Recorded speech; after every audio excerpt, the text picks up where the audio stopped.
Okay, it is 6:37 p.m. Welcome to the January 22nd, 2025 Parks and Recreation Commission meeting. This is a hybrid meeting with commissioners, city staff, and members of the public participating at the Arlaga Family Recreation Center in accordance with public health guidelines for in-person meetings and members of the public participating remotely. I would like to introduce the commissioners and staff present. First, we have Commissioner Kevin Dawkins. Myself, Vice Chair Juan Lee. Next, we have Commissioner Michelle Sherman. And then Commissioner Justin Van Der. Staff present includes Library and Community Services Director Sean Reinhardt. Library and Community Services Assistant Director Nick Shagda, Library and Community Services Supervisor Tricia Mullen, and Management Analyst Ashley Walker. Ashley will be helping facilitate the meeting. Ashley, will you please take a moment to provide instructions to the Commission and members of the public on how the meeting will proceed? Well, thank you, Chair. For members of the public who are attending this meeting virtually and wish to provide public comment, after the chair calls for public comment on the item you wish to speak on, please engage the raise hand feature at the bottom of your screen. For those who are calling in from a landline or cell phone, please press *9 to raise your virtual hand. For members of the public attending in person, there are speaker cards available on the table. Please complete one and turn it into staff before public comment is called for the item you wish to speak on.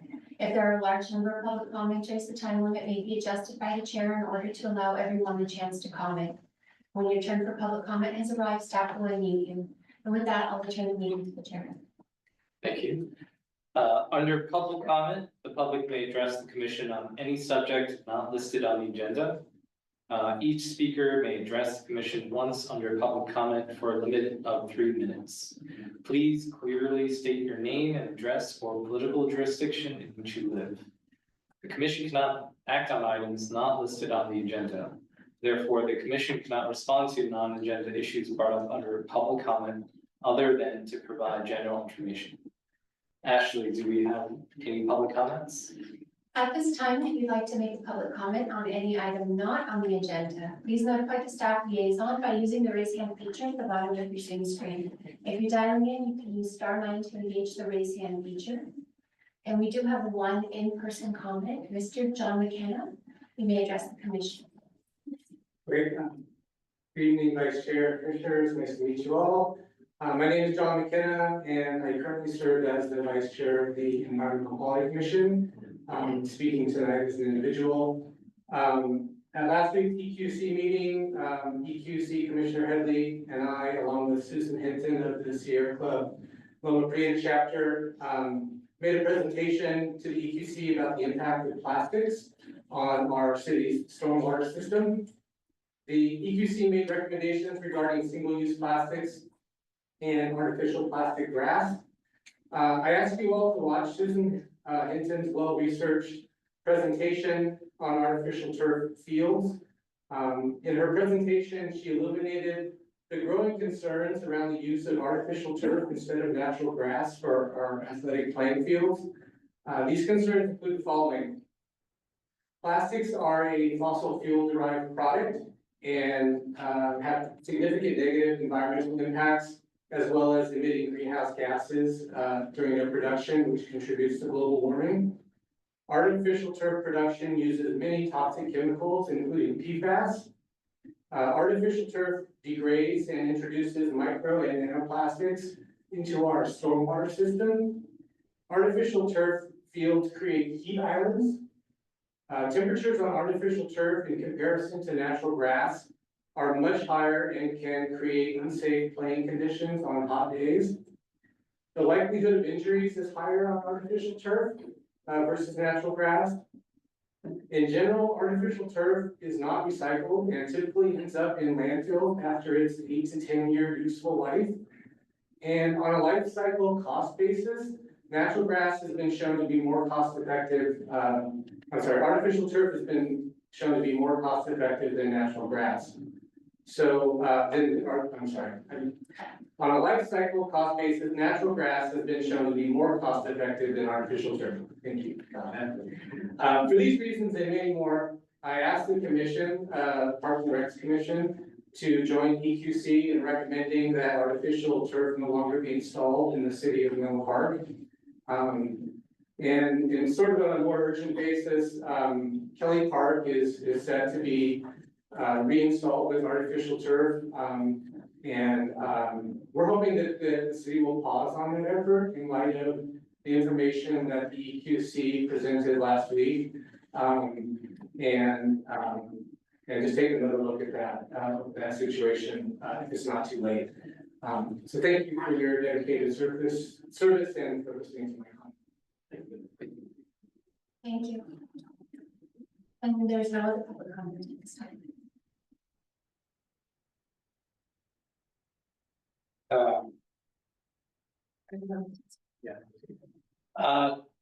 Thank you for this comment. Next item is item D1, approving the minutes from the December 18th, 2024 joint meeting with the Library Commission.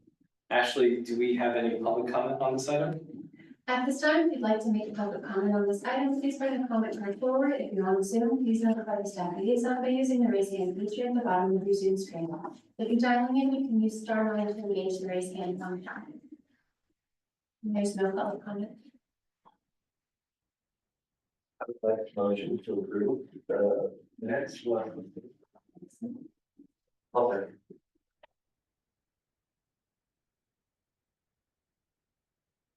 Motion to approve the minutes from the December 18th, 2024 joint meeting with the Library Commission. Commissioner Dawkins, how do you vote? Approve. Vice Chair Lee. Approved. Commissioner Sherman. Approved. And Commissioner Van Camp. Approve. The motion passes.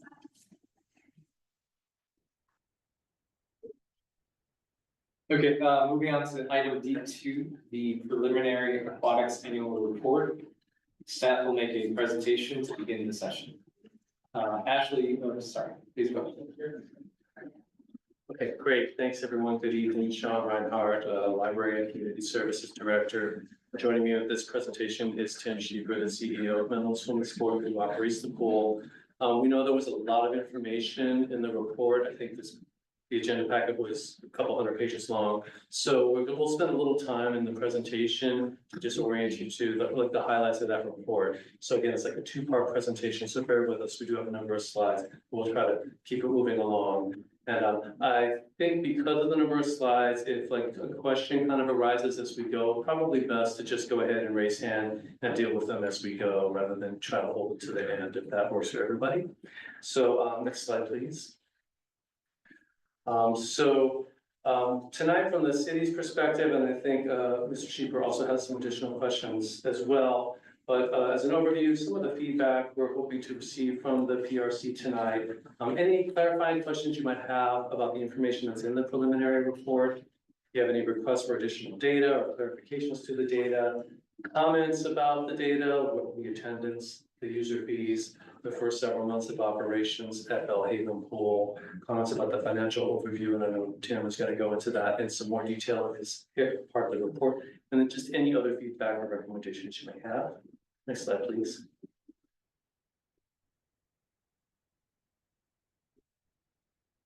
Okay, so as mentioned in the staff report, the operator, that's Menlo Swimming Sport, their performance report is due to the city February 28th of each year. This year, they very graciously, at our request, provided this preliminary version of the report on January 15th, so that the PRC could have a look at it, as well as the community got the opportunity to look at it, offer some feedback before the report is finalized and presented to the city council next month. Next slide, please. Some highlights from the report. The big one is that the new Bellhaven Pool opened in May of last year. You know, the amenities there, they're listed there. It's an extraordinary facility. I want to note that both of our swim centers, Burgess Pool and Bellhaven Pool, were operated year-round, 7 days per week, except a couple of holidays and closures for maintenance. 63 open hours per week or more at both locations. We have among if not the highest volume of hours for municipal pools in the area, by head and shoulders above. A wide variety of aquatic programs were offered, as has been the case for several years. 220 swimmers received swim lesson scholarships to even cover the cost, or even reduce the cost, getting that basic water safety. And then in February of last year, the city council authorized new aquatics user fees in the city's master fee schedule. That's for the first time. Previously, there was no set schedule for the fees, so now they're subject to city council approval. That was in February. Next slide, please.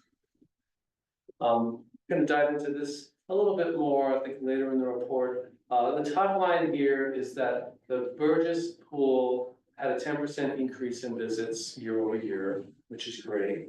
You see kind of the breakdown. A little more than half of those visits were from Menlo Park residents. In an ideal world, we'd see that be a little higher, but that's still a majority were residents. The Bellhaven pool, by comparison, as you can see, 17,000 visits. It was only open from May 20 to December 31st. Just a much smaller attendance number there. Much higher use of the pool by non-residents. That makes sense. It's kind of a neighborhood oriented facility. And so that comparison, I think, is going to be something we want to dive into a little more as we get deeper into the report. Next slide, please. Oh, yes, question. Sorry, but visit, just to clarify, is not a unique individual, right? So if one person goes 3 times, it's 3 visits. Correct. Yeah, that's a great clarification. Thank you. Next slide. So here's the breakdown. We pretty much put it on the slide in case we want to come back to it and dive into the details. So just sort of noting that we have this, and any other page from the report that you want to dive into, you can put it on the screen. So we do have the Bellhaven attendance. Yeah, the Burgess pool attendance here, that top line figure there is 137,000 plus visits. And then we go to Bellhaven pool on the next slide. And by comparison, again, only part of the year, but 17,000. So pretty significant difference there. Noting that both pools are open 7 days per week, year round, 60 hours. Sorry, one more question. Yeah. How did that for the chunk of the year for Bellhaven compare to the similar chunk of the year for Burgess? If we just like ignore the rest of, we're gonna get to that. So It's back, if you go back. I believe that was in one of the bullet points. We can go back to that. I might have skimmed over it. Yeah, back to the one that had bullet points. 92. okay. There we go. Yeah, by comparison. Oh, perfect. So 92,000 visits at Burgess Pool over the same period. Thank you for calling that out. That was an important piece of information. And we can flip ahead here. User fee comparison is part of the annual report, looking at other agencies.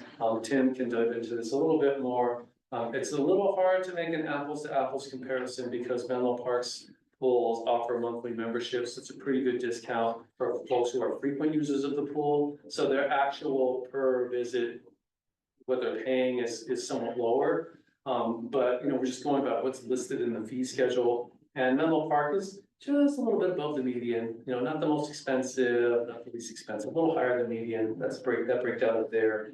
One item that has been a subject of discussion previously with the city council is that the lane rental fee at $15 per lane per hour is actually among the lowest in the pools in the region. That is maybe an opportunity there. Next slide. Nice picture of the new pool. Next slide. Financial overview, and I know Tim's going to dive into this a little bit more. Overall, both swim centers, the total revenue was 2.72 million. Total expenses were 2.79 million. So a loss of about $67,000 for the year. Burgess Pool accounted for the vast majority of that revenue. The vast majority of the expenses, but in like kind of profit terms, it finished in the black. It was able to recover all of its costs through revenue. Bellhaven accounted for a much smaller proportion of the revenue, and the expenses were higher than the revenues. So the city has contracted with the government finance consultant, which is kind of a standard that's baked into the agreement, just to kind of do an independent financial review to confirm all the numbers in time for the city council presentation in February. And that's kind of getting started now. Next slide.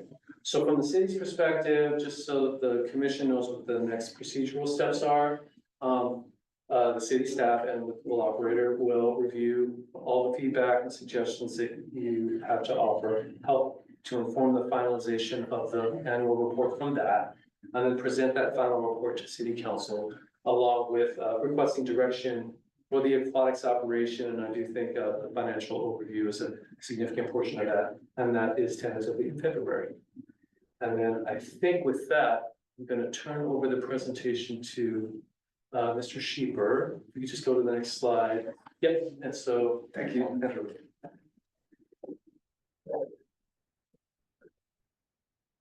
Thank you. Tim Sheeper, CEO of Team Sheeper Incorporated, and we do business in Menlo Park as Menlo Swim and Sport. And so I thought I'd start tonight because I don't know what you know about our operations or what you know about our audits here, so just do. There was a lot of information in the report, but I just want to summarize kind of what we're about real briefly.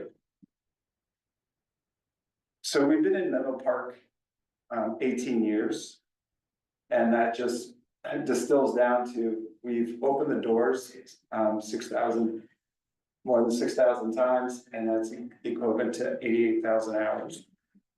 And you know what Malcolm Gladwell says about the 10,000 hour goal and mastery of something, and I just wanted to add to that before we were in Menlo Park, our company did operate pools for 8 years before coming to Menlo Park. So we have a long history of pool operations. And so these are the departments that we have in our pool and how we operate. So we're pretty much self-contained. We do our registration, memberships, customer service, you know, all the way through with coaches down to our community safety, which is our lifeguarding staff, and we do the pool maintenance as well, and make sure the pools are clean, and they're sanitized, and everything ready to go for the city.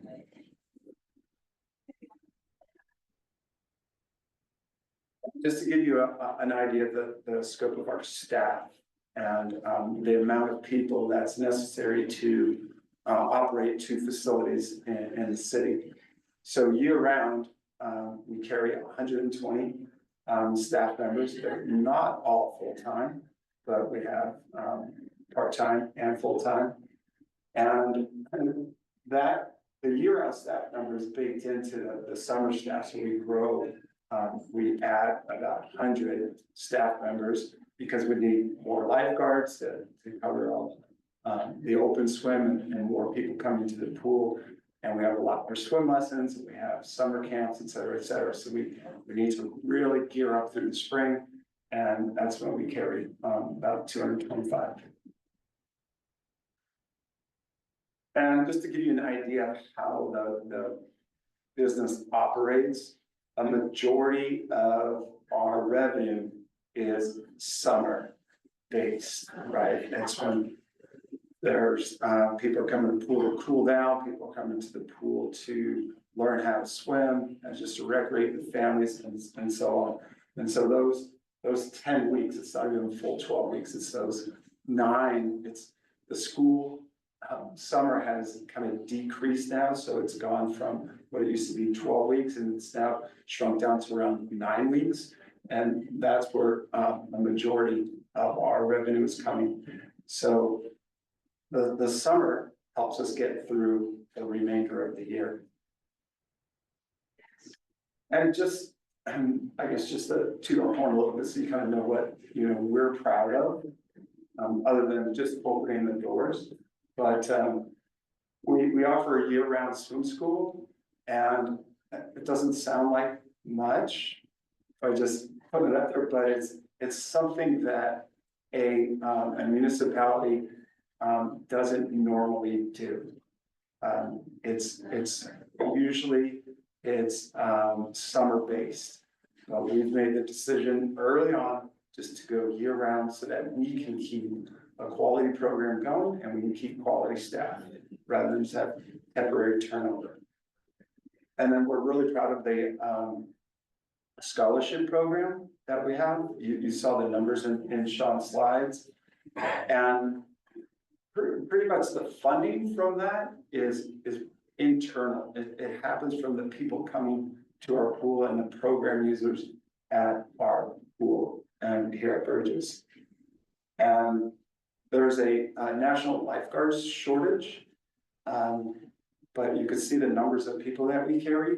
So rather than just going to the open market and trying to recruit lifeguards who are already certified, we have, we went deeper.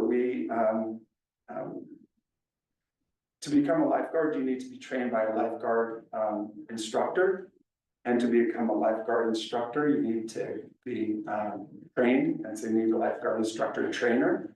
And so those are hard to come by, so we have that person on staff. So we then are able to train a lot of lifeguards. And so last year we were over 230 lifeguards were trained in Menlo Park. So it's an uncommon.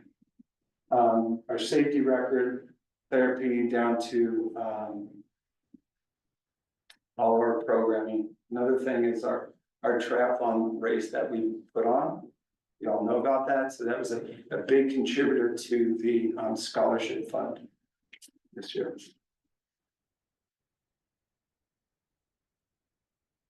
All right, back into the challenges, and this is where the ask is going to come. So just kind of a spreadsheet of what Sean presented.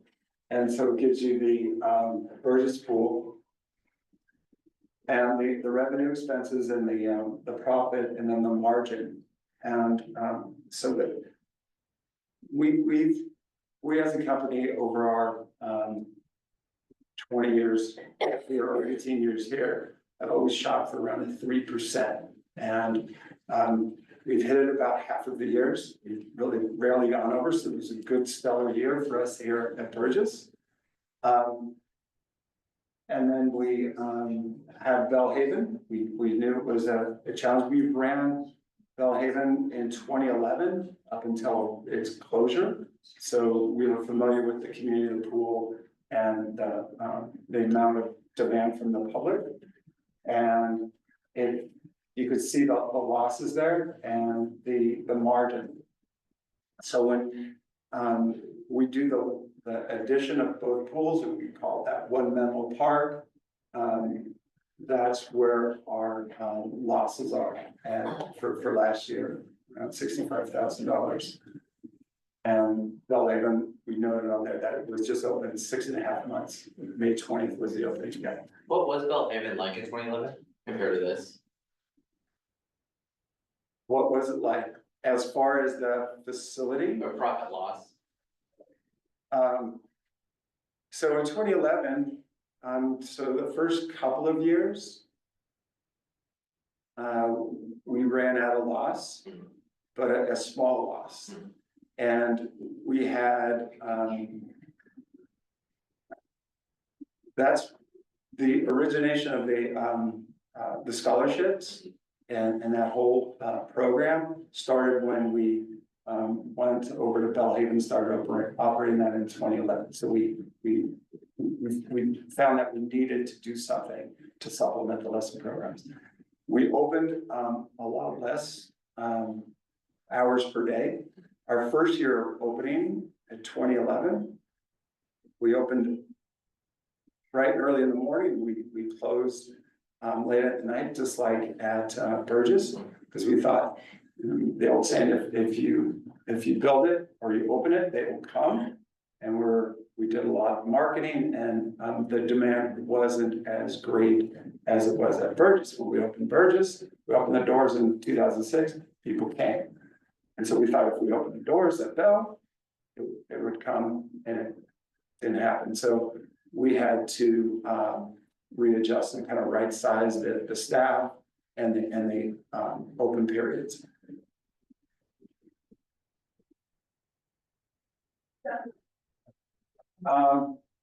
So this is just giving you an idea of, because that previous slide was 2024, but the problem or the issue or the situation continues. And this is where we're, you know, at the 22nd day and with another week to go. And you can see where our losses are. But if you read the bottom here, the small print, it's the way we do our payroll, it's every 2 weeks. So January being a long month, it's a triple payroll month. So it's gonna even out over time. But you can still see that for the, if it was a regular month, we'd still be in the loss of 37,000 for the month. At Bell, in one Menlo Park.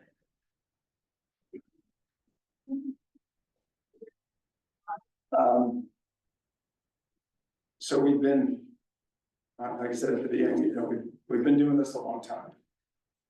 And, you know, how and why are we in this situation that we're in right now? And a lot is due to some of the contractual obligations that we agreed to. And this is how, why we're in this, the financial situation that we are. So there's these 6 categories that we'll talk about, just one by one, just so you're aware. So the fee increase process, current contract requires that all fee increases be approved by the city council. And so that's done once a year. So the timing is, it's not as quick and simple as it potentially once was for us, or well, it was for the past 17 years. So that's one thing that's changed.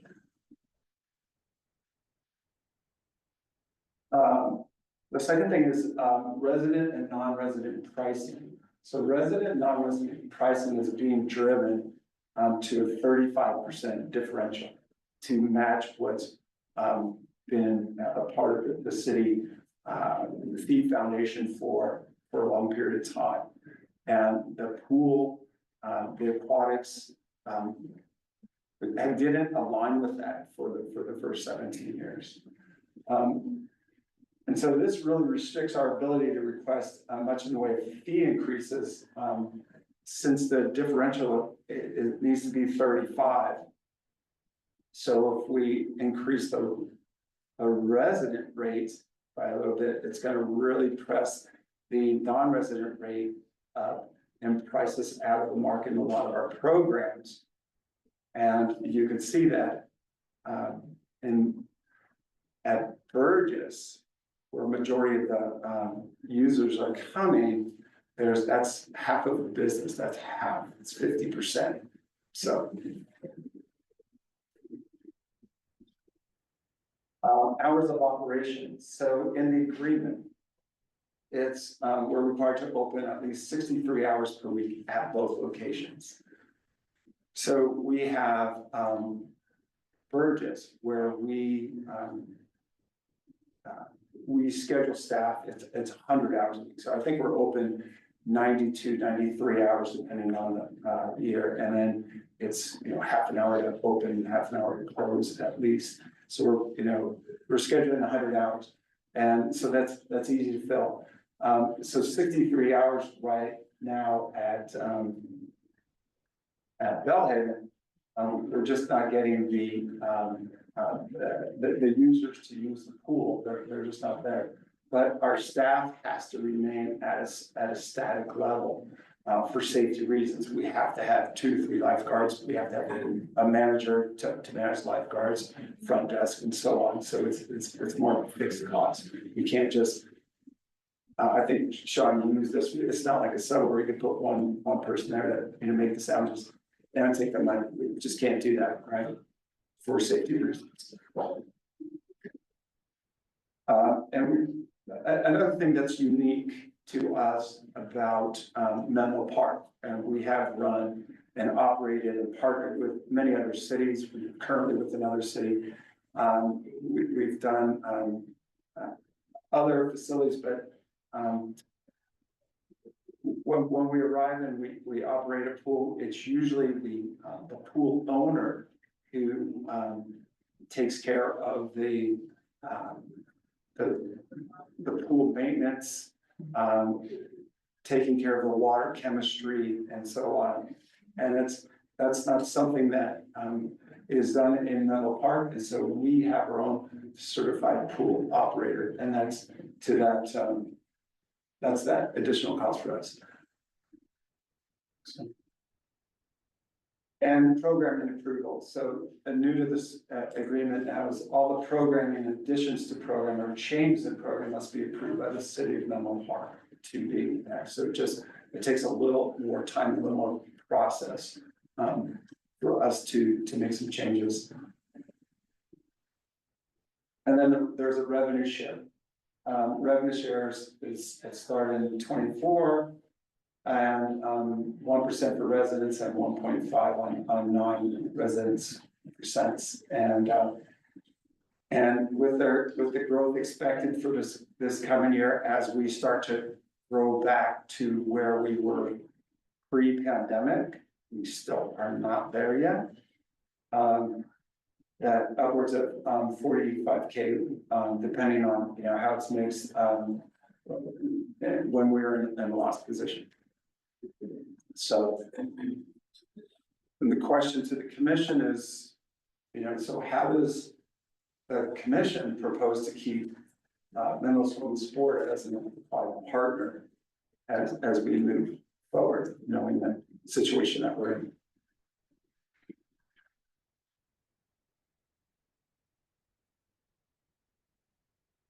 Okay. Thank you. Maybe I'll just jump in for your question. Really appreciate these comments. Yeah, and it's very nice to meet you. Yeah, thank you. Very much enjoyed the new facility at Bellhaven Pool, so thank you for running that so smoothly. I just do want to get some clarification on your basic ask here. Is it this question is phrased interestingly, is it that if things were to proceed as is, would that somehow jeopardize you as a partner going into the future because of the projected loss? Yeah, yes, I mean, we're as a company, as a business, we can't continue to lose month over month. Like we have been. Absolutely, okay, so it's interesting. I have some other comments, but if anyone else wants to. Sure, so I noticed on the numbers that with Bellhaven, the open swim numbers dwarf the lap swim. From what I saw, both lap swim member and drop-in. So At Bellhaven, yes, the open swim is looked much larger than the than last. lap swims. Yes, Whereas at Burgess, it is the reverse. Yes. Burgess is predominantly lap swim. So I was just wondering, are you trying to get more lap swimmers at Bellhaven? Or is there something that the Bellhaven Community Center can do in partner with you around more summer programming or something like that? Because it seems to me like if open swim is so much more popular there. Sounds like everyone's having a good party. Be one with that, but is there like some sort of programming with the community center that could help with that, or have you thought of to that? help with the lap swim. Or do you hinder, or not, well, not lap swim, I mean, if people don't want to lap swim there, Yeah, and they only want to open swim. Because that seems like the numbers are much larger, have you given thought to that, like, are you trying to improve lap swim there, or are you trying to lean more into open swim? And maybe have more event programming or something like that, is that something that's possible? so open swim is usually it equates with weather. Yeah. And when it's in the summertime, people are coming to the pool, so if it stays warm, people come, it's recreational, there's not really a membership to it. It's all mostly drop in. We do have a membership, but it's just for that 10 weeks. And the lap swim, yeah, it is dwarfed over there, right? Because there's 500 members at Burgess, and now there's 16 members at Bellhaven. And that's usually just people get in the habit, and rather than going for a run or go to the gym, they're going for a swim. And it's about convenience too, how easy it's to get to the pool, how easy can they get their exercise in, and how convenient it is. And it's, for that pool, it doesn't have the same convenience factor or ease to get to unless you live in the neighborhood. If then, it's easy walking distance from a lot of the apartments and homes to get there. So the other part of your question, have we worked with the city on combined programming? And there's been discussions of like a swim and gym type of a membership. And that's something that is still in discussions. We really haven't gone on deep about it, or you know, whether that's something that we can explore. That's just because if most of the money comes in during the summer months, you said 41% of the roughly is captured during the summer months. Yes. I imagine that at Bellhaven, it is more than 41%, and that Burgess might be less than 41%. Yeah, well, with the amount of money, yeah, But probably in like You don't have as much percentage, but it's mostly, yeah. I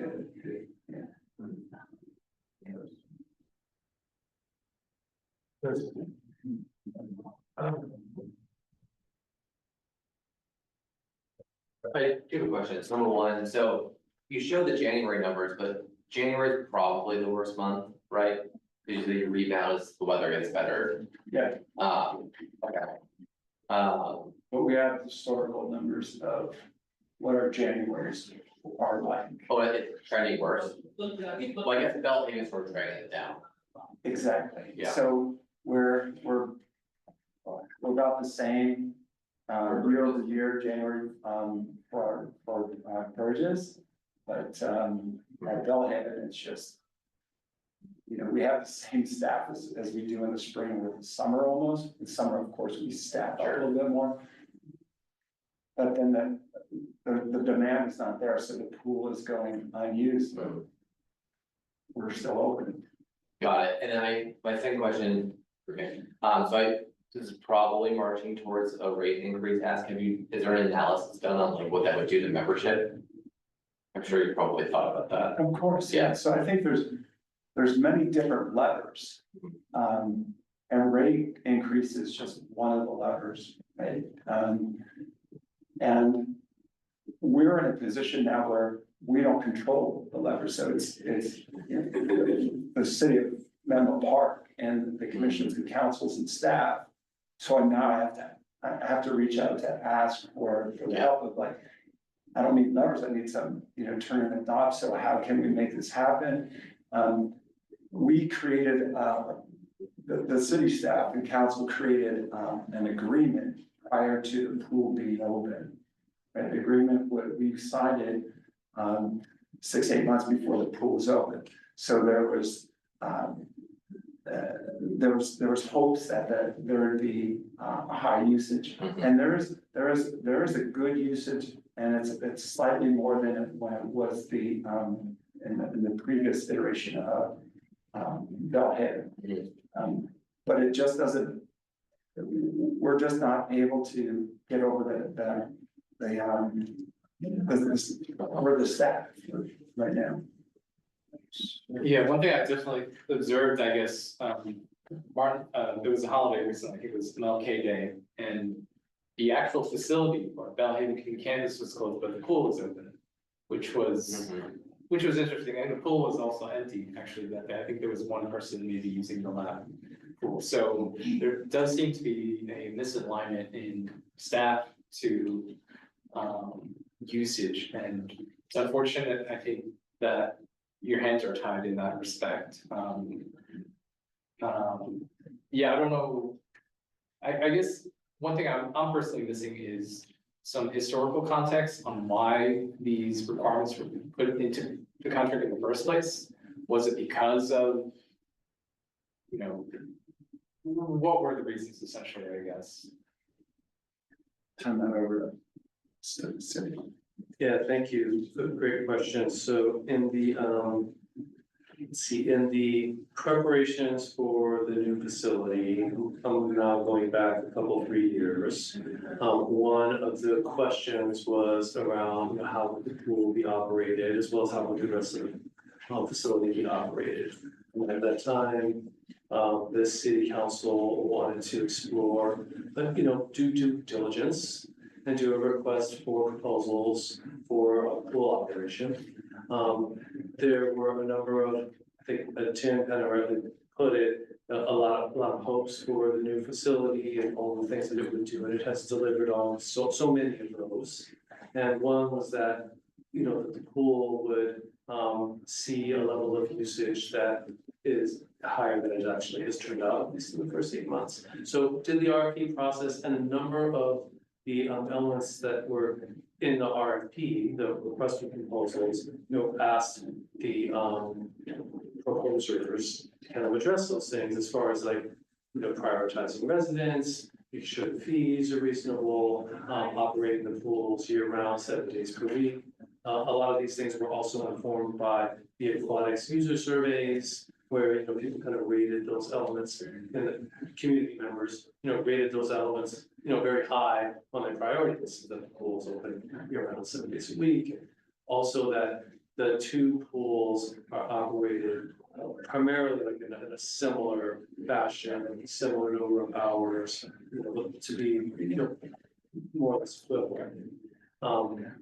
So when the agreement was made, and I think as Tim pointed out, that process concluded 7-8 months before the actual opening of the new facility. With the completion of the agreement, many of those elements made their way into the agreement, which many of them were new, such as having the fees be subject to the city council authorization of the master fee schedule, imposing a certain minimum number of hours at both locations, things of that nature. That the intent was all good, but it was all done in a hypothetical kind of context before the new facility opened. Now the new facility is open, and there's 8 or 9 months of actual operations. To look at the data, that's kind of prompting this discussion and question about, well, are some of those terms, should we look at them again? With the benefit of having the pool been open for a while and seeing what's actually happening, as opposed to what was projected, back when the agreement was set. I hope that helps answer the question. I think so, and I guess to kind of focus what we can do as a commission, would it be helpful to kind of develop a set of recommendations based on this report and maybe forward that recommendation report to the city council for their review? Is that the ultimate goal here? Well, certainly the purpose of bringing the preliminary report to the PRC is to get your feedback and potentially recommendations to the city council. I think there are a few possibilities that were teed up on the slides to come, so at the appropriate moment, not necessarily questions at this point, we can kind of delve into that, because I think you're offering kind of a segue into that. I guess I have one other question, just for clarity. So the Bellhaven expenses, are they just personnel, or is it even, I don't know, utility costs? Because I believe the facility is supposed to be neutral in terms of energy use, so. Yeah, utilities are covered by the city, so Okay. a majority of our expenses are labor. Of course, we bought some kickboards and things like that, but it's mostly in our businesses, high 80s, 90% labor. I remember there was problems with the equipment, like the heating equipment breaking down, so none of that is factored into.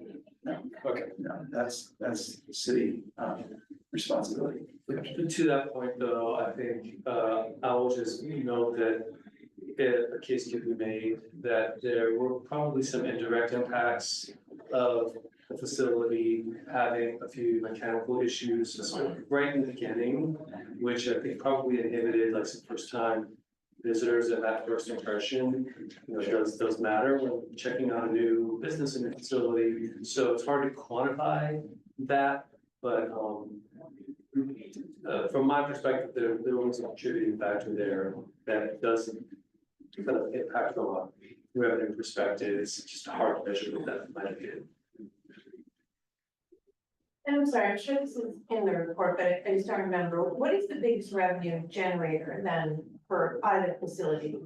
Is it, camps, or is it lessons, or is it lap swim, or where? Those are the top three. Oh, okay. Well done. Yes. But which one?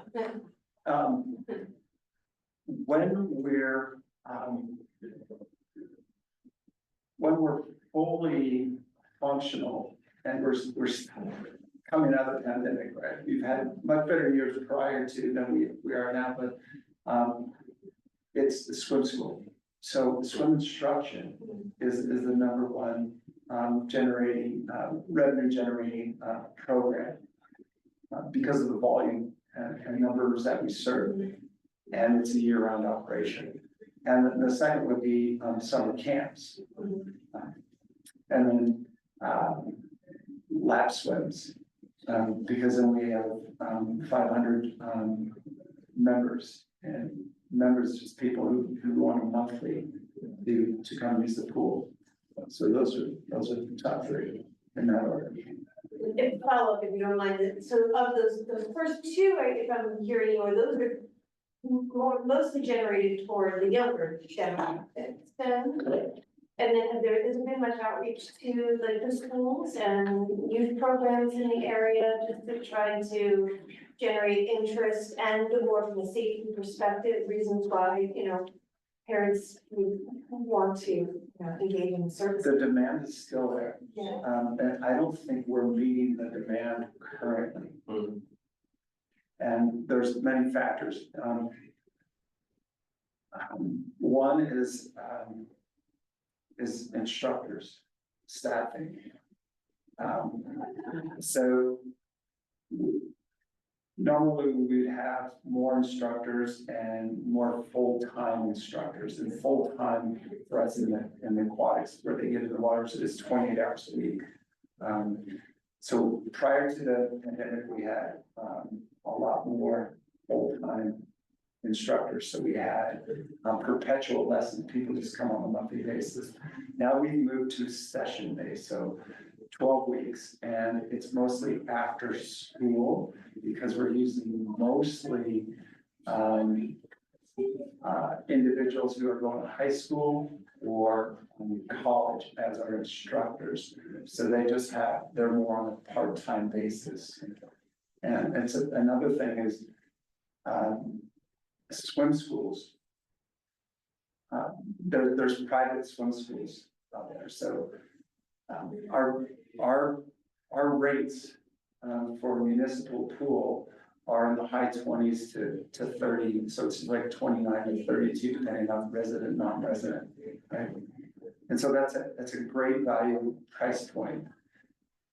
The private schools are 50 in the low 50s, and that's for the 30-minute group lesson.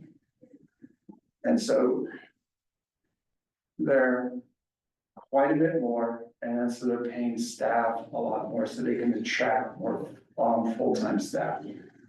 And so we have to compete with that, because we're in municipalities, so we want to keep it value and give good quality for that value. And so we're still working through that that situation in this new environment. Good, that. So I'm just thinking back, I know that the city of Menlo Park did a wonderful aquatics user survey in the fall of last year.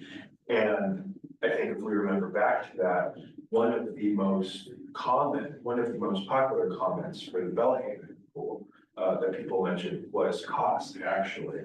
I remember reading a number of comments saying that the cost was maybe a little difficult for them, even though we found it to be low. So I don't know, so I'm sensitive to cost increases there. So I'm trying to think of like other ways, I guess, to really, I think that Vice Chair Lee's comment about the pool being open on MLK Day Community Center was not I understand that this city and you have an agreement on hours, but to me, personally, I think that if I were to wonder if it's open, I would go to the community center website, see the community center was closed, and assume the pool was also closed, personally.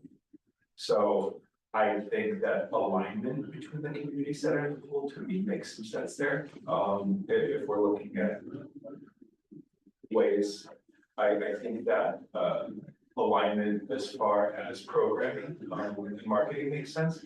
Do you have like very detailed data about, so I know the 41 setting is more popular in summer, did it ramp up from May through September, October? Was there like any clear trends in like people weren't as knowledgeable about the services? I felt- Yes, I saw that specifically. Yeah, we were quite pleased about the turnout and the people coming to Bellingham because it was complete unknown. Yeah. I shouldn't say complete unknown, because we did operate for those many years. Yeah. And it was good to see that the number of people coming in, there is some excitement, there's some energy and some inertia. And, you know, that will grow. And we just need the business to be able to grow organically with that.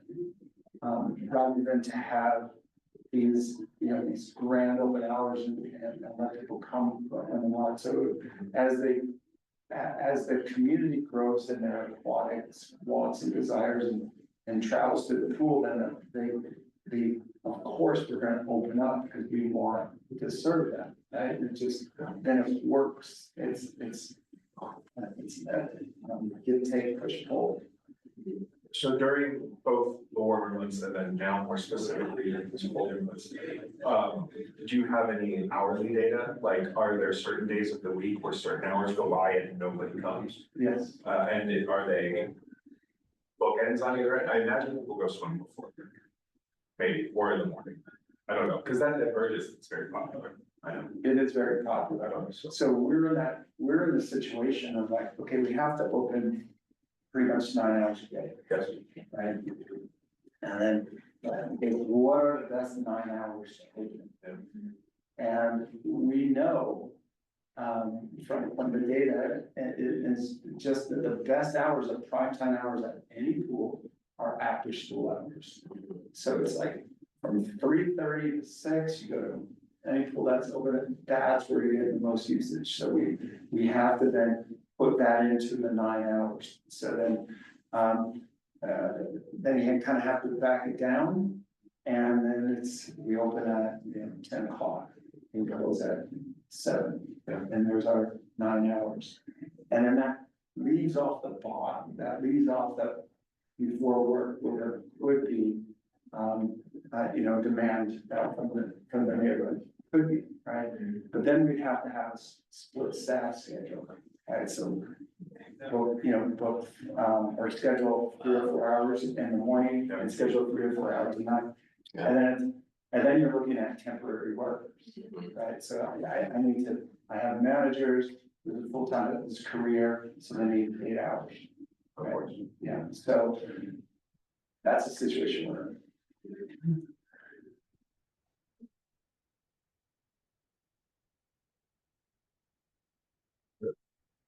Yeah, I do.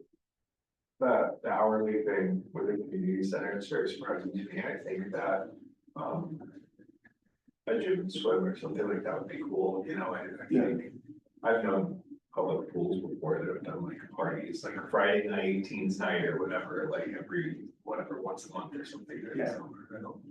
So I'm not trying to think from like a marketing perspective, if since that is the more popular usage of the pool is after school. Is there a way to lean more into that perhaps? I don't know. And I don't know who that would fall on or if that would be something in concert with city camps. I don't know.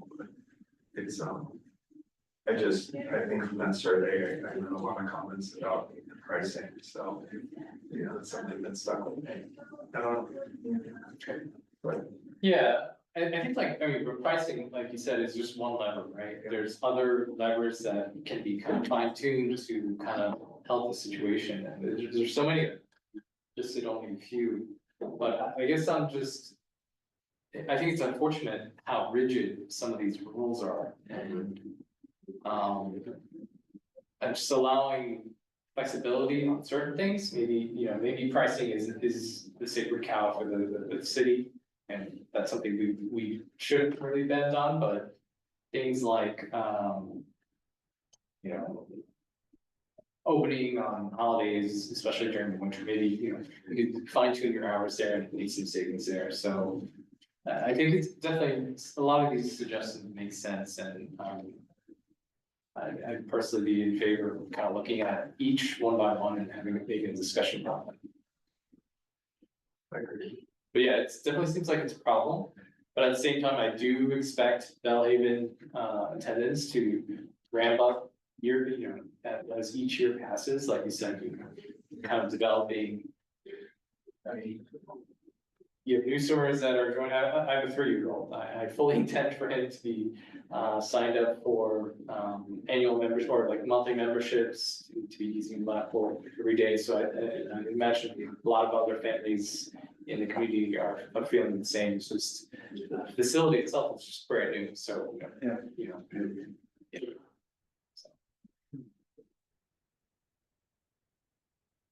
Is there, with the rev share model that's gonna kick in with the city, is there any current standing incentivization for the city to help you bring more people there to boost that rev share model? Because you would think when you're operating at a loss, that a profit share might make more sense, at least in the short term, than a straight rev share, but at least for you, definitely. But I don't know, I just think like if there's a rev share model, is there anything that the city could do that you think that would help get more people there to make that revenue number higher? Yeah, that's a good point, and I do think, this past year, more than ever, the city has aligned in with their marketing, so we've been able to, on a weekly basis, get a mention in the city Menlo Park newsletter. There's always something that's coming out that's mentioning, audits, either at Burgess or Valley or both, and there's a nice graphic or a nice photo, and so that has been appreciated. I don't know, if there's any more usage because of that, we're not tracking that, but I'm sure over time that is gonna be a big benefit to both the city and to our operation. Because I know trunk or treat was very popular, and there's been some other holiday things over at Bellhaven campus, outside of the pool that would be good. So I think we've seen some positive return on marketing for the events there. In my opinion, I don't know, so that's good. Glad to hear that. Yeah. Very good. Yeah. To that, if I may just jump in, just looking at one of the other programs that's located at that facility, which is the library, so the Bellhaven Library is located there. Historically, there's also a library here downtown, larger, it's more centrally located in town. And so, it is naturally the much busier library. Now, I don't wanna put out like a specific number because I don't have the data in front of me. But generally speaking, the amount of traffic at the main library, it dwarfs what happens at the Bellhaven Library, which is okay, right? Because it's a neighborhood serving branch, it's a smaller geographic area. So we see, although in usage at the new Bellhaven Library location did increase with the new building, and it's a wonderful facility, it's still a fraction of the amount of traffic that the main library has, right? So it's pretty much the same, like there's There's probably just a built-in difference in the amount of usage, just by virtue of like just the locations, the geography, and how convenient it is for people to get to one location or the other. And, you know, one being sort of like a central in town, whereas the other is a bit more neighborhood serving. So I think the point I'm trying to make is there probably is a ceiling there somewhere where that ratio will probably remain pretty consistent, just because of those like kind of built-in factors. So I was curious, to get your perspective on that comment, what is like the, I guess, what are the top issues that are inhibiting, Bellhaven from operating in black? Currently, it's hours as it's open, right? Because of the biggest cost is staff. So you said the ideal is like that 9 or 8 or 9 hour day. What would that be then for Bellhaven? So in the agreement, it's 9 hours a day, or, you know, it open long run weekends and short run, but we have to come up with 63. And when we are operating in the black at Bellhaven, in 2019, 2020, our hours were in the afternoon, right after school, or, you know, right before school closed until 7 o'clock. So that period of 3.5 to 4, or 4.5 to 5 hours, and it was open. And I do have to add that we were in the black because we were being subsidized by Facebook at that time too.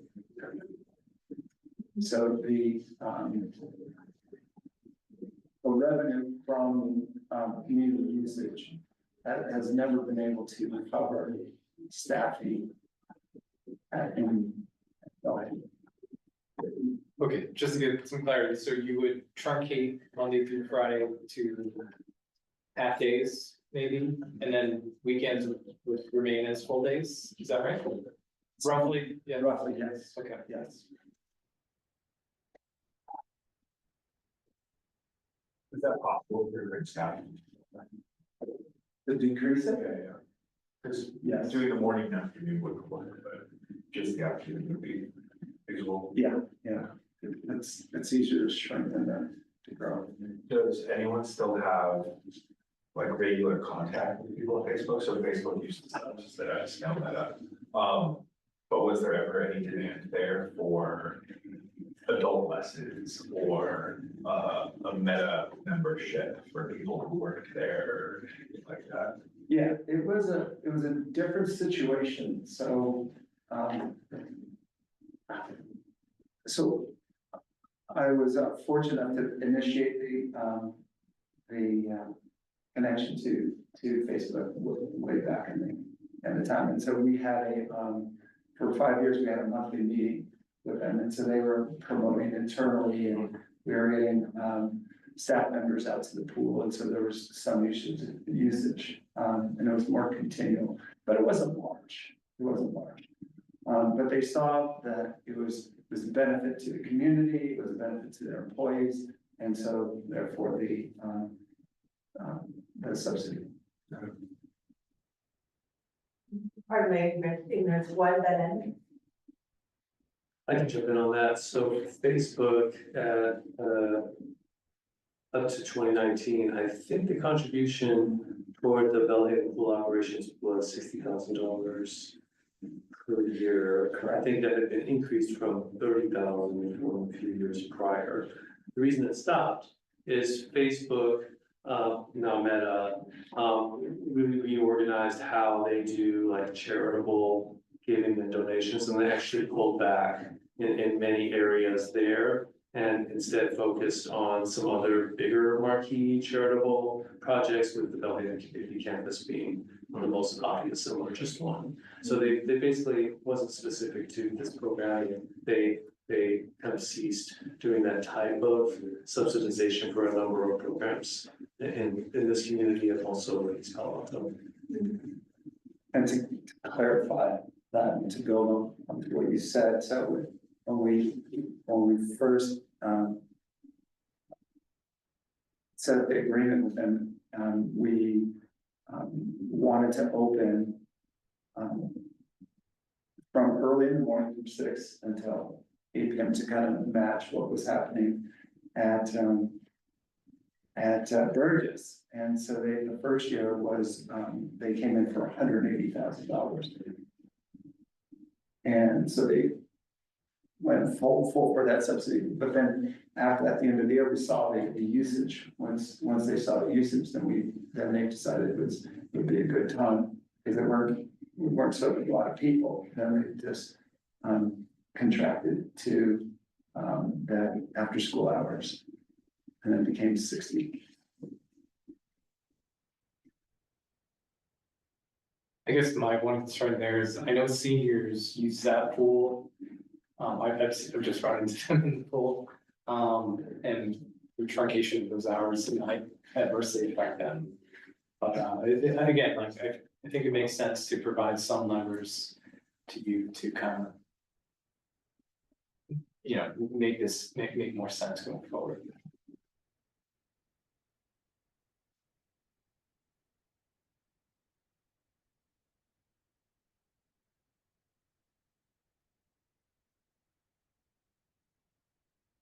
Salesperson maybe just wants to know about more outreach to other, corporate entities in the area for subsidies, and what would be the cost then? What would your ask be, for a subsidy so that you could operate in the black on a monthly or quarterly or annual basis? What would you be asking for? Well, probably that gap that we have, you know? Which is like 35K a month, or is it 700, I don't know, what, Yes. 700K a year? It'd be that 35 per month, yeah. To continue operating in the what's currently happening, assuming that level of usage were to continue, right, that's the element that the trend is essentially not financially sustainable, right? So, but to Tim's earlier kind of relaying kind of Facebook's decision making from the beginning, if the usage isn't really there to justify that level of subsidy, it would be a difficult ask of, you know, any agency.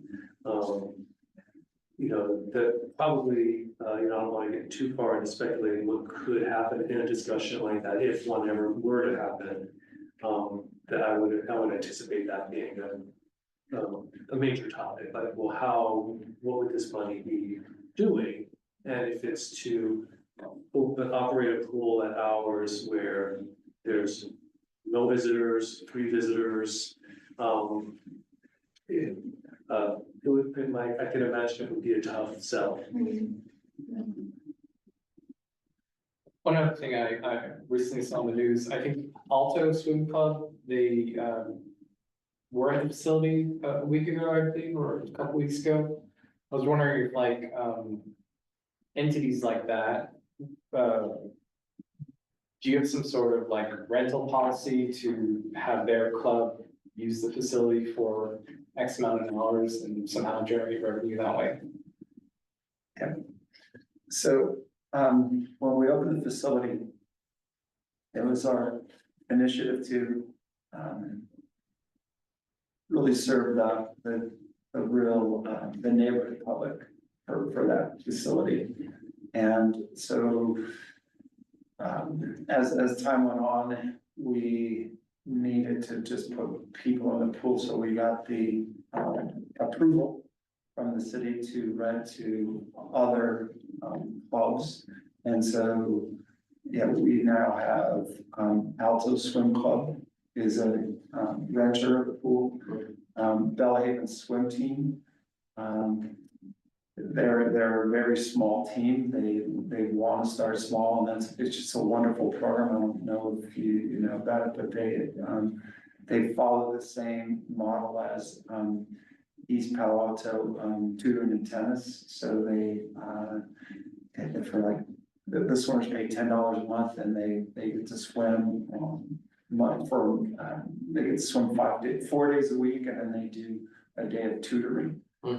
And, so they get, it's a really nice program, but it's small. And they don't rent that much pool time for us. And then there's a little kids triathlon team out there too.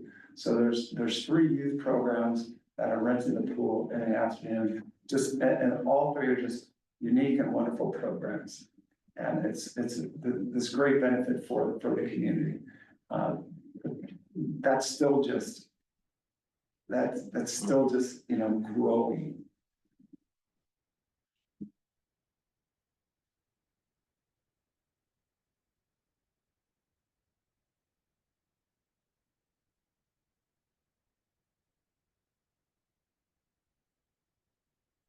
If you'd like to make public comment on this item, please bring your comment card forward. If you're on Zoom, please notify the staff liaison by using the raise hand feature at the bottom of your Zoom screen. If you're dialing in, you can use *9 to engage the raise hand function.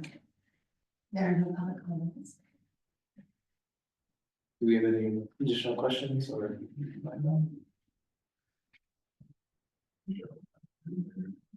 Okay, well, I guess.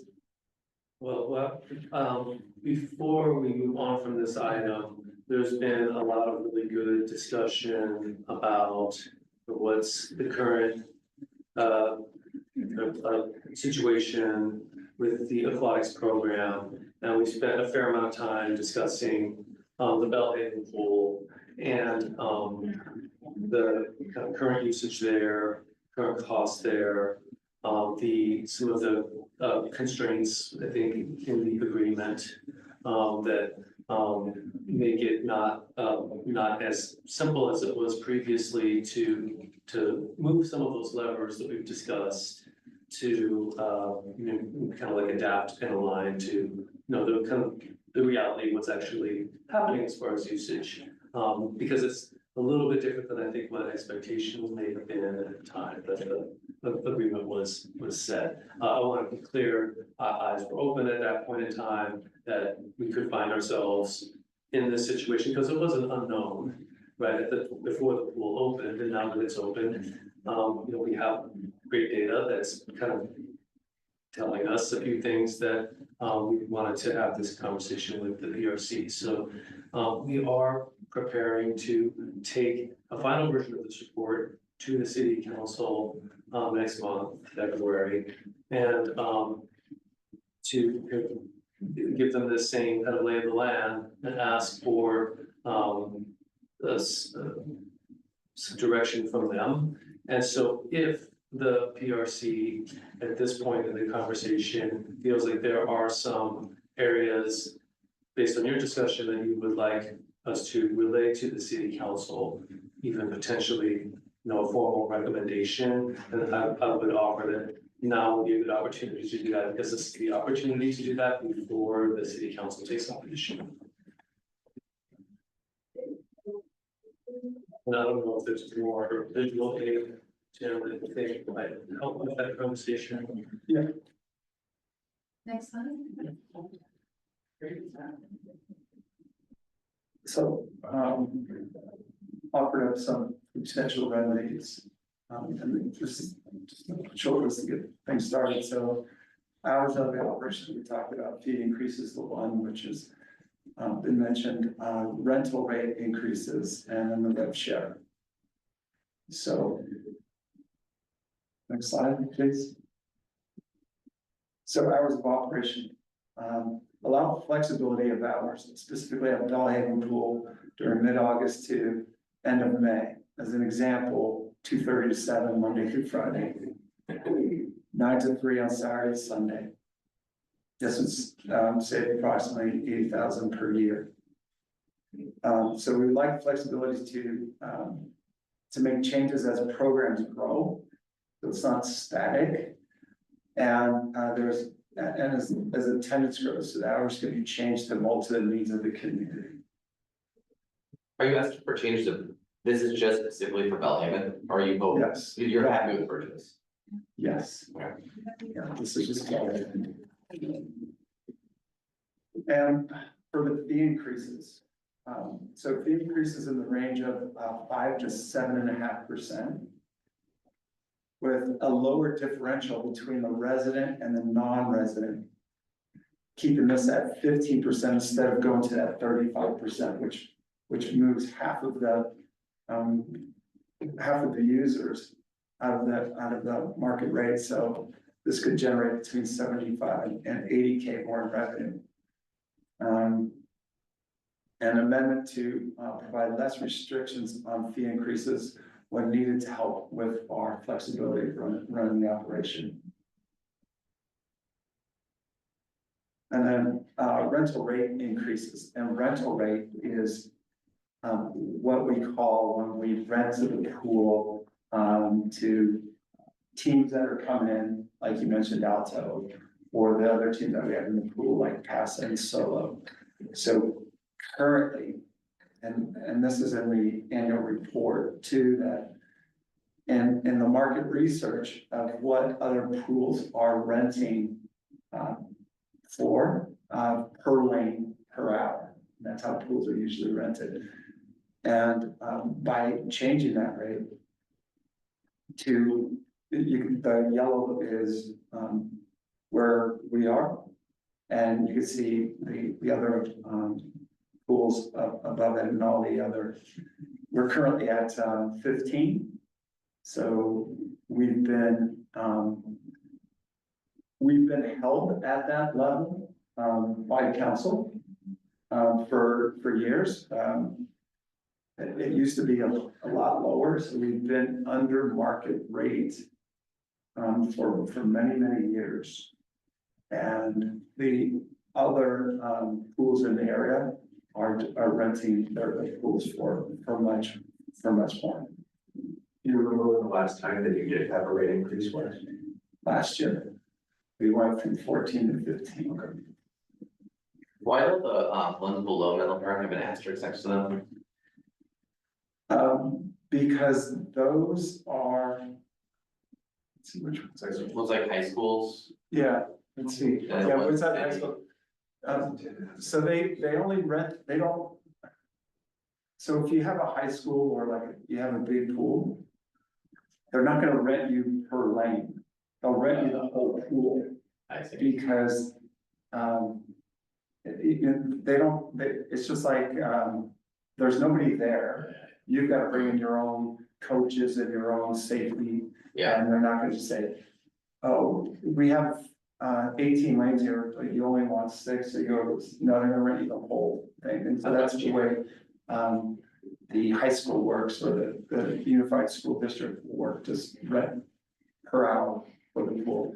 It's only where in a municipality where we have many other programs going on, so we can carve out certain space in the pool. So we have lap swim going on, or water aerobics going on, and we can rent pool space out.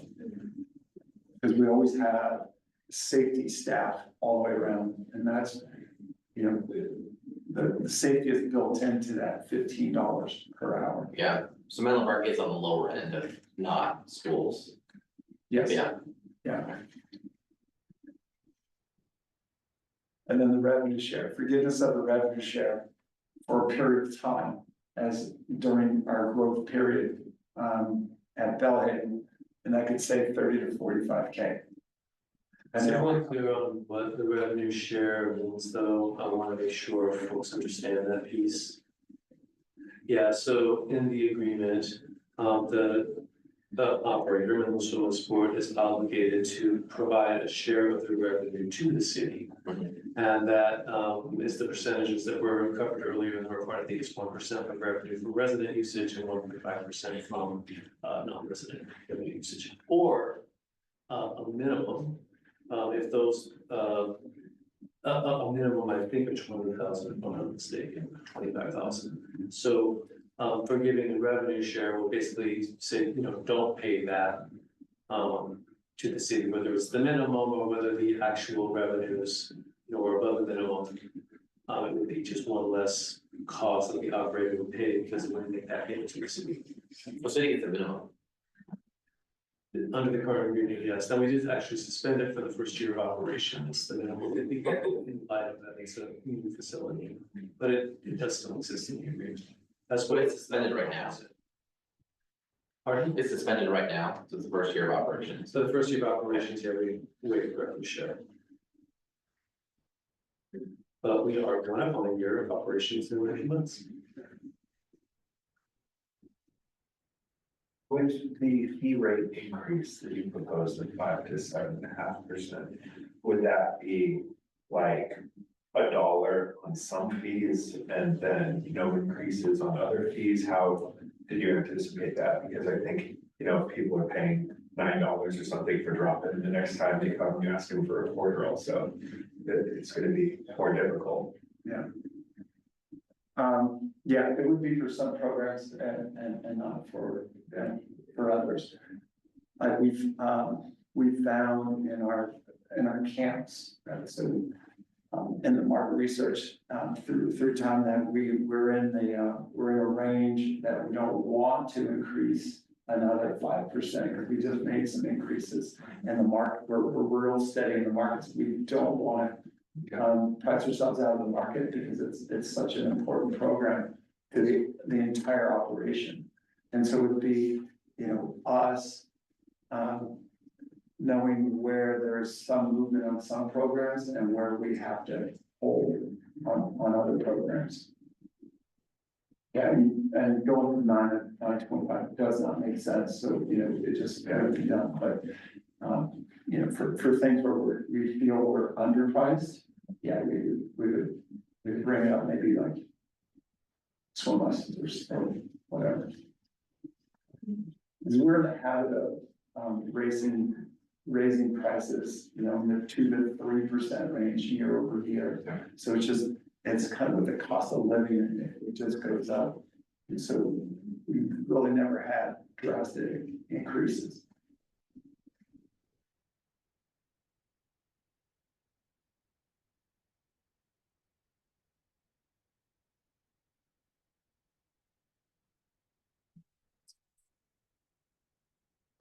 Previously, we just drafted a document with our own recommendations that can reflect what Tim has provided, right? We could include or exclude others as well. I don't know, does that make sense this time around, Sean? Especially like, we won't have the luxury of having another meeting to kind of, think about things because the city council is gonna happen before that, right? So, one example of how I've seen commissions, provide their advice, conceptual to city council, in situations like this, where there isn't a lot of lead time to have like another meeting, is, I've seen it where the recommendation is that the city council really strongly consider and take into account these factors, that the PRC has reviewed them, or the question has reviewed them. And we believe that these factors definitely should get very serious consideration to resolve the issue at hand. That's how I've seen that done in situations like this, rather than getting too much into the specifics, just really highlighting to the city council that these really need some close consideration, because we believe there's an issue that needs to be resolved, and these potentially could help.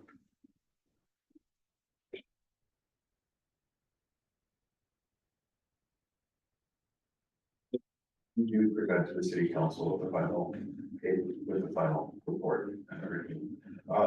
It is with that 5 to 7.5% rate increase that you would like to enact, are you gonna have drafted like a very specific rates in particular and what you're looking for, and you're trying to increase, or are you just asking for more flexibility to do so on your own? Because I think like, for me, if they had it set in stone, they had to approve everything, they might want to maintain some of that control to make sure that it's priced appropriately for the community.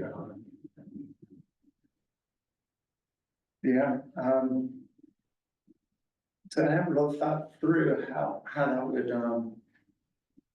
that would play out, but, because that would tie into the master fee schedule, like you mentioned, and the timing of that.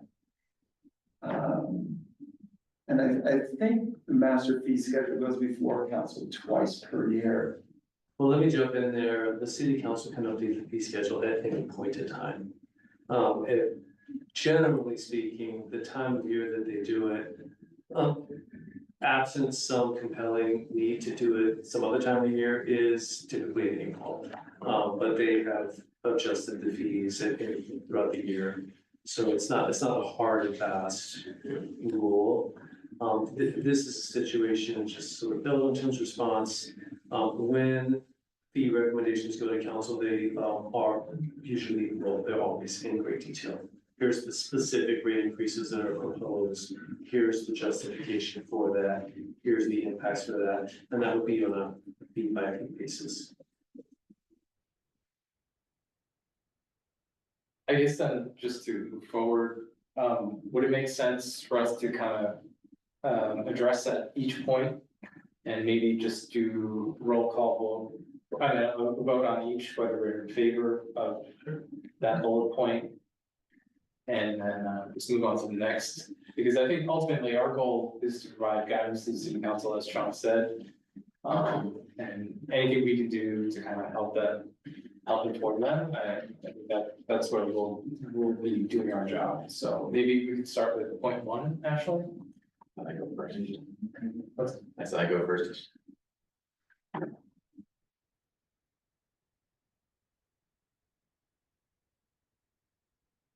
I think the first one is on hours of operation.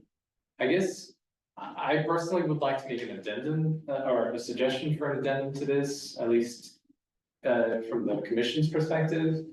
I think adjusting hours makes sense, but ideally, actually, no, it's already factored in here. So during the peak times, as Tim said, you would be operating full time, is that correct? Like summer. Okay. Oh, summer would just be, open full time. Okay, yeah, I just want to make sure that was included. It was like you put mid-August through end of May, So so, it's the end of summer. yeah. So that's when school starts, basically, essentially, yeah, okay, And good clarification though, because the summer months aren't specifically called out here. okay. I think this is relatively reasonable, and, having. So, yeah, so are folks in favor of like somehow, I guess, taking a vote on each, does that make sense? Yeah, I'm gonna offer as like just procedurally, since like, if there's like a general assent, like, oh, everyone's heads are nodding on a specific item, maybe you could go through all four of them. And then if there is like a motion and a vote, you only have to do one. Okay. So yeah, so just maybe we could review each. And then if there's major objection, feel free to kind of voice it, that would maybe make it easier, then, yeah. So on hours of operation. Does this relatively make sense, any objections, yeah? I trust that it's done the data on the, month, like when to start and stop the full time, I guess. May I ask, Martin Luther King Junior Day in particular, when the community center, as you said, was closed, but the pool was open. Would it have been ideal for you to have had the pool closed that day? And would that have been possible with your current staff, the way their hours and pay is structured? Typically on holidays, it's where people have free time. Okay. And so we wanted, people to come to the pool during their free time, and we want to offer that as a community service, because we know that when we have holidays and Burgess, there's heavy usage. Yeah.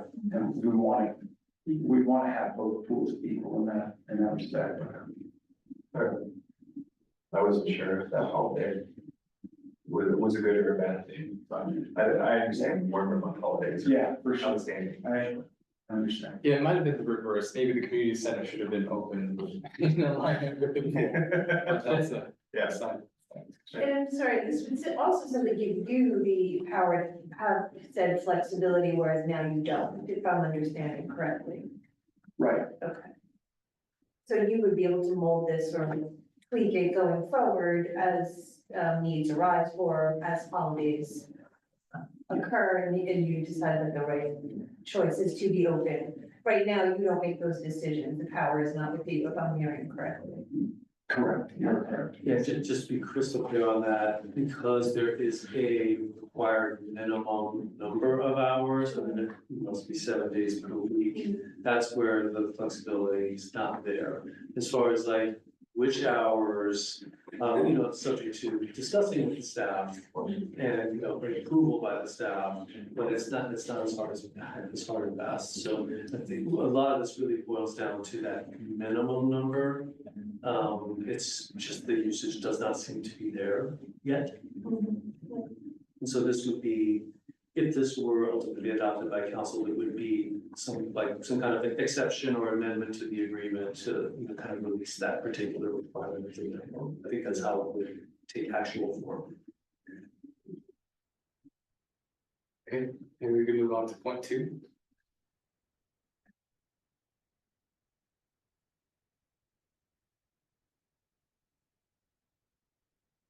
This seems to be equivalent in terms of revenue rent savings, 2.1, so pretty significant here.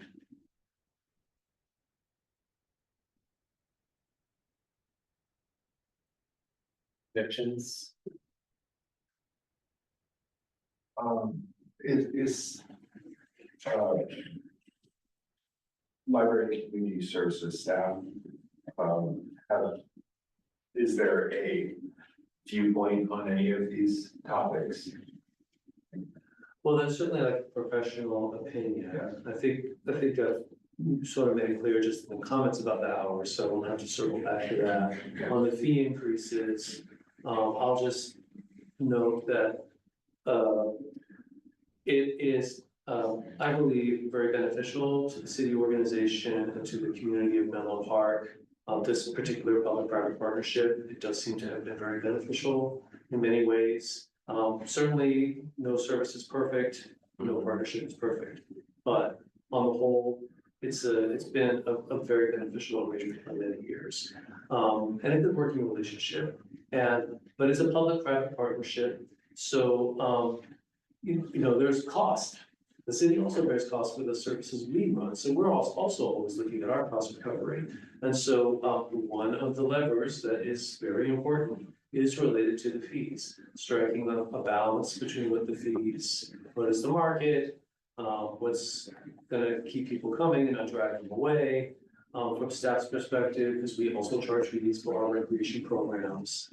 We have no issue with this, how it would, and we trust the operator's expertise on this. And we have data showing us comparisons to other pools in the region. So, it's not just like a blind sort of number grabbed out of the air. How this would take effect, I think in the terms of the agreement, there's 2 pieces. One is that the city council approves the fees, so that the fee increase would be subject to their approval. The second is the requirement that the non-resident rate be 35% higher than the resident rate. So that would be the practical effect if like this was implemented. Did that answer your question? Yeah. I'm on a little bit, but No, that was great. Okay, any objections to the fee increases? Okay, I think go ahead. No, I don't have any objection, but I think that, recommending to city council that they look those and should very specific numbers, because they have to approve each number. Like each fee has, individual fee has to be approved by them, right? you usually do it all at once, maybe that's a good shot, it lists them all.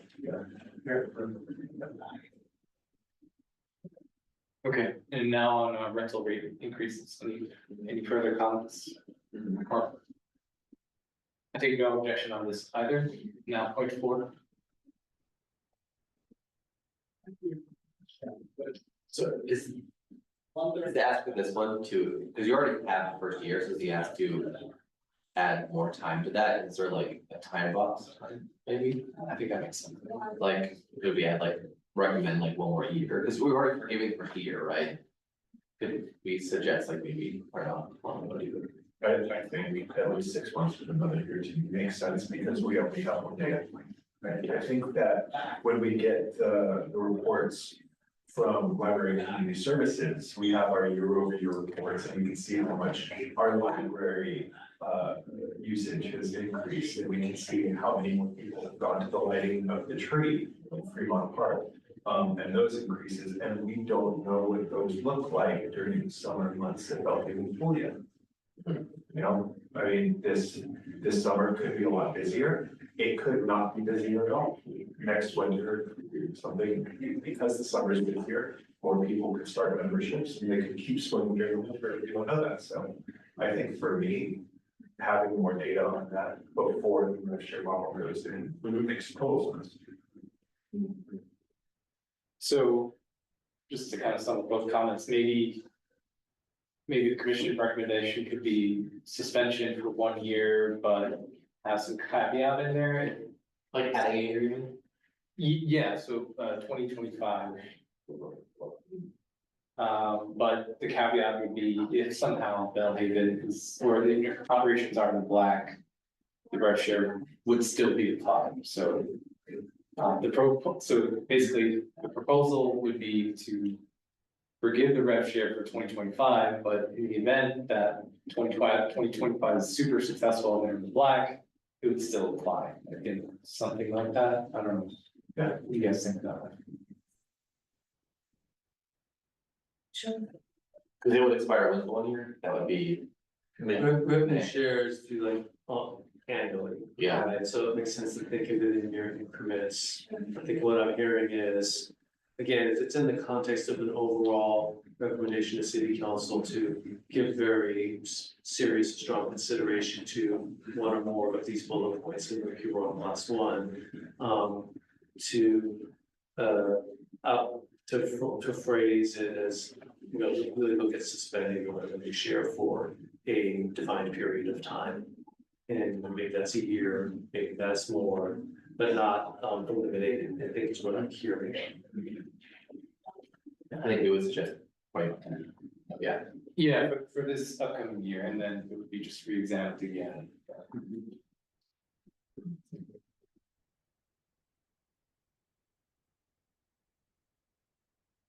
Can I read back the motion as I have it, and then if somebody wants to make that the motion, is that fair? So there's a motion to recommend to council that the aquatics operator suggestions on hours of operations, fee increases, and rental rate increases be adopted as they were presented to the Parks and Recreation Commission today. And that the revenue share forgiveness be extended an additional year if circumstances at the time warranted. But that the revenue shares stay in place otherwise.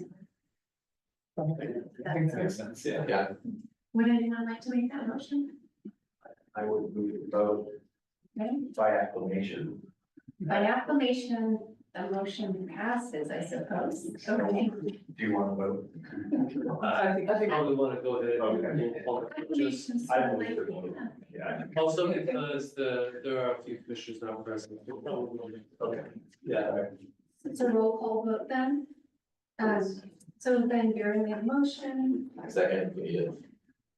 Dawkins a second, okay. And Dawkins, how do you vote? Agreed, yes. Lee, Yes, Sherman, Yes. and Van Buren. Yes. Yes, the motion passes.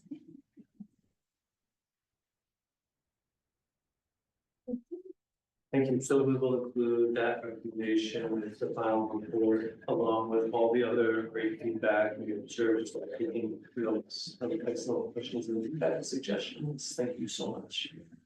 yeah, and I think anecdotally, I think, at least from what I've seen, going to the Belhaven Community Center and the pool, people love the facility, people love the folks that are working there, so thank you, Tim, for your team and what you do for the community. Yeah, the Burgess Pool is the cleanest pool I have ever swam in my entire life, and all over the Bay Area. You guys, thank you. It's a spectacular pool. Thank you. First of all, okay. Oh, thank you. You drink water. Yeah.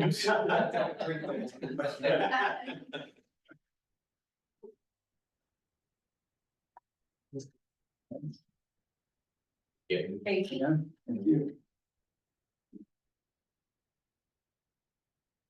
Okay, now moving on to item E1, department statistics and recent activities. Staff will make a presentation to begin the session.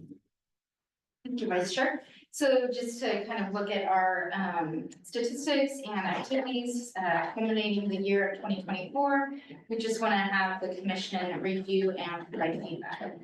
Just a few highlights from December as far as the statistics go. Overall engagement of library recreation sports activities increased in December, which may be attributed to the winter break. Gymnastics enrollment increased, we'll have about 1,172 students in the fall, which is the highest enrollment in recent years since we reopened.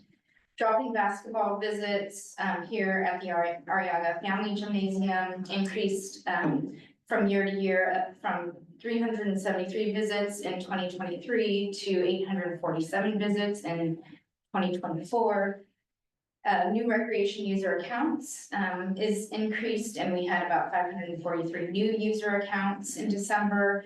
And then finally, as spoken about earlier, Light Up the Season event in 2023 brought in 750 attendees and 900 this year. And then as far as activities go, real quick, there's coming up this Saturday, January 25th, a teen college and career fair being held at the Belhaven Community Campus, Saturday from 11 a.m. to 2 p.m., bringing in about 25 area colleges, employers, really giving the youth an opportunity to look at their path. So a really good opportunity for the youth in Belhaven.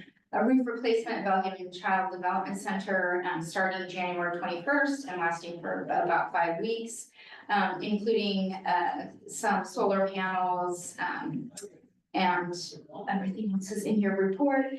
Shop Local Light Up the Season event, just to recap, that occurred on Friday, December 6th.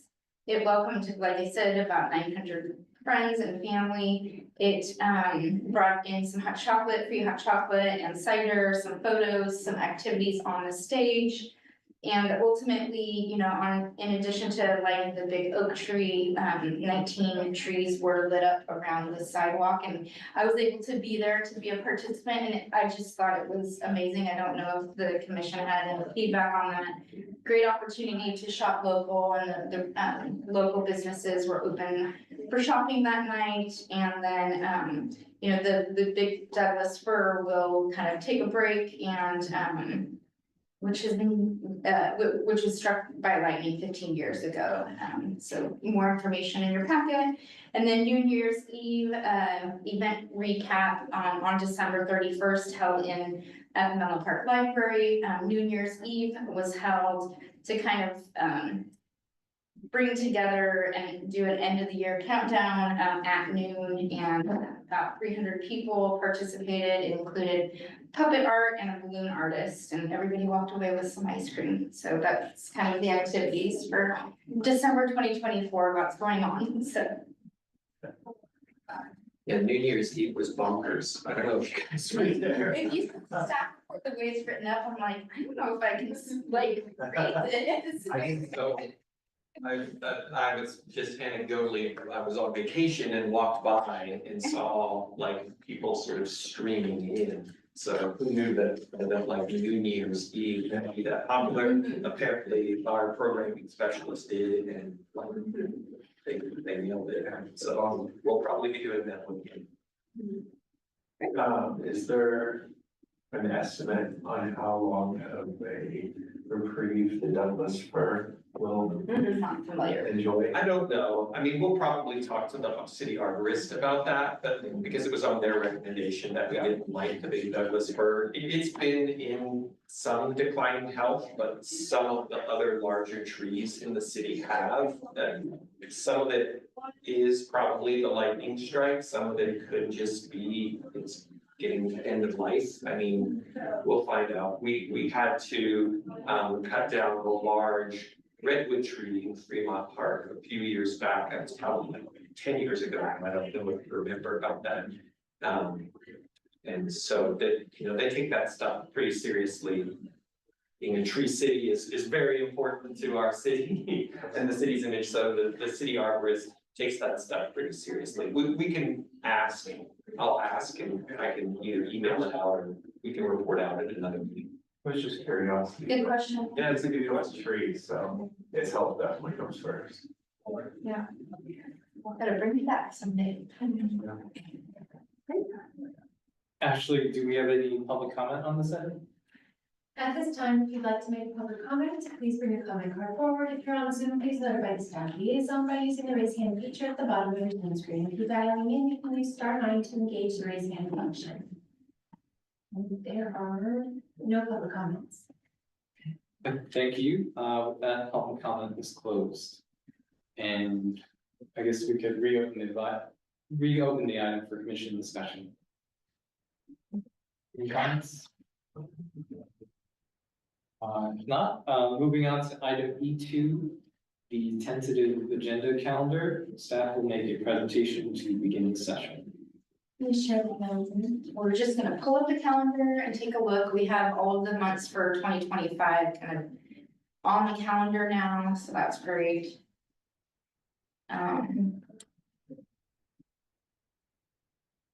Just a quick review. I can't see it from here. So if you guys have any questions or comments about what's actually going to be included, thank you. So February, it looks like we're doing community events, field application process, and then like attendance advisory board attendance reports. March is youth advisory committee. Our youth will be coming in. That's a great opportunity. Recreation community programs, services, draft survey. So that survey is gonna be, you're gonna take a look at the draft survey, and then April, sports and outdoor recreation presentation, and then conversation about tennis and pickleball feasibility. May, VHCC 1-year anniversary, very exciting, and then recreation community programs, survey results. June, gymnastics presentation. We'll be looking at commission chair and vice chair and that selection. And then information on onboarding new commissioners, so that's the next 5 weeks. I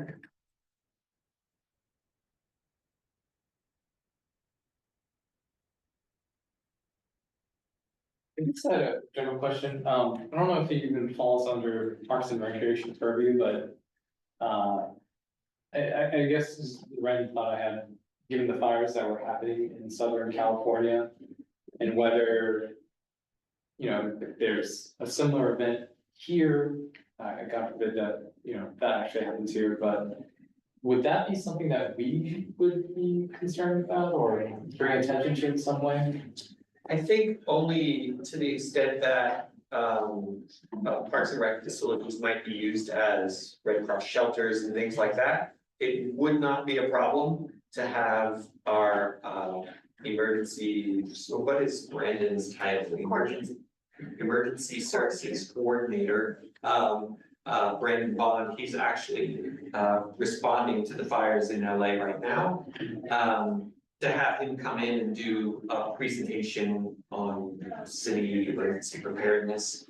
I know as a management team, we were supposed to do an emergency tabletop exercise today. But because Brandon, the coordinator, is down in LA, we put that off for him. So he'd be happy to come in and talk about city emergency responses, if that's something that you'd be interested in hearing about. And then if I may, I was in Long Beach when the fires were happening. I was actually at a state board meeting for California Parks and Recreation Society, and a lot of my colleagues on the state board were working with their colleagues that we're dealing with the fire. We heard today that one of the past presidents of the state board actually lost his house.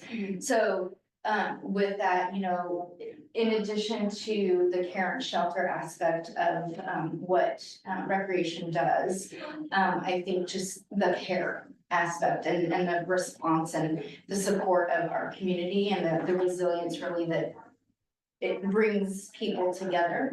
So, you know, that is also part of it, is just, you know, the CERT program too. We can look at the CERT program, but it's really just overall what we're providing the community. So, there's gonna be some sessions at our upcoming conference about emergency response and how Lake Paradise responded and all of the different, activities that have occurred just for learning purposes. That's true. That's a really good point that our department probably would be very involved in recovery efforts. You know, managing donations, providing information, providing story times and play opportunities and things like that, which is what our colleagues have been doing so right now. One of the, actually, Palisades did a care camp for any of the kids that had been, evacuated from their homes and, you know, just invited the kids to come in for free during the weeks following the evacuation, so. So yeah, I think the short answer is yes. Yes. Yes, we can probably work on something to do at a future PRC. Yeah, I personally think it's super informative. I mean, you know, God forbid it happens, but it's good to get it on record. It's something to look back on. I think that was very thoughtful. Comment. I have a question. During the public comment we received earlier, would there be an opportunity to revisit that with the Environmental Quality Commission, or is that something that has, is there any room for that conversation to occur? Possibly, I think I have to connect with my colleagues in Public Works to see how far along that process is for the Kelly Park field replacement. And maybe that has been put out to bid, a contractor selected, in which case not much room. Yes. But there would always be room for discussion here. So, you know, given the comments tonight by the public commenter, I was thinking, well, I need to talk to Public Works and maybe have them come and talk to the PRC about the field replacement, why the field surface was chosen, how they sort of weigh their pros and cons when they're doing a field renovation about grass versus, you know, we could have PW come out and do it from that side. We have Doug come back, Doug Monrosa again, and talk about the maintenance part of it and like why. Again, anecdotally, but since I'm subscribed to the city council email log, I see all the emails that come in, so I've been dealing with a lot of downtown housing emails recently. Not that I have to respond to them, but I see them. But there has been quite a number of emails coming in recently, urging the city council to include a full-size lighted artificial soccer field at the proposed development for SRI, which is the Parkline development, as a public amenity. So I just offer that up as a data point. So yeah, we can I have to reach out, we'll have to reach out to Public Works and see what their availability is, but it may be that hopefully we have people come in to talk to you about it rather than just a report, but we can see what we can do. Yeah, and maybe at the very least, if it's too far down the path to Kelly Park, we could formulate like a opinion of some kind. Looking forward, like in the future, we would. I think for me, I understand Kelly versus SRI. You know, if year over year it is cheaper to have real turf versus artificial turf, I would imagine that would be from the beginning. So it might be more economically feasible at SRI, whereas when you are replacing artificial turf, it is probably more cost efficient to replace artificial turf with artificial turf. than to replace artificial turf with a natural turf field? I don't know. I don't either. Yeah. I think we can ask that question. Find out. That's a question that you would ask. Very good. Thank you. Ashley, do we have any public comment on this item? At this time, if you'd like to make a public comment, please bring a comment card forward. If you're on Zoom, please notify the staff liaison by using the raise hand click at the bottom of your Zoom screen. If you're dialing in, you can use star nine to engage the raise hand function.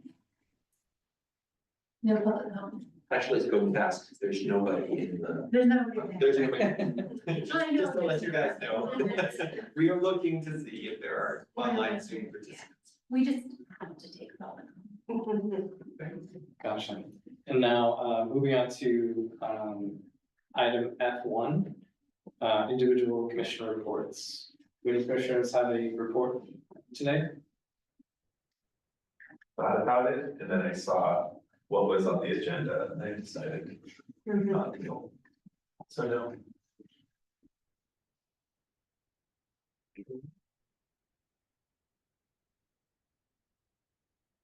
And then with that, we'll be moving on to adjournment. Meeting is adjourned at 8:32 p.m. Thank you. Thank you all. Happy New Year. No, no worries. More comments.